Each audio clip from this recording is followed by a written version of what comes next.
Hello guys, in this video, I'll show you how to awaken Phoenix fruit in blox fruits in simple steps. First, you have to achieve mastery. Reach 400 mastery with Phoenix fruit. Go to the Sea of Traits, or the third sea. Find and talk to the mad scientist. He will ask you to heal him, which can only be done after reaching 400 mastery.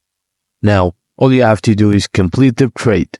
After healing, he will trade you a raid chip for 1000 fragments or a physical fruit. Next, join the raid. Just complete the raid to awaken the Phoenix fruit. One of the powers of the Phoenix fruit is to gain wings and move freely using the movement keys. It does about 3000 damages in total, including damage from the yellow flames that rain down from your wings when you stop in midair. And that's it guys. Thank you for watching, and please don't forget to like and subscribe for more.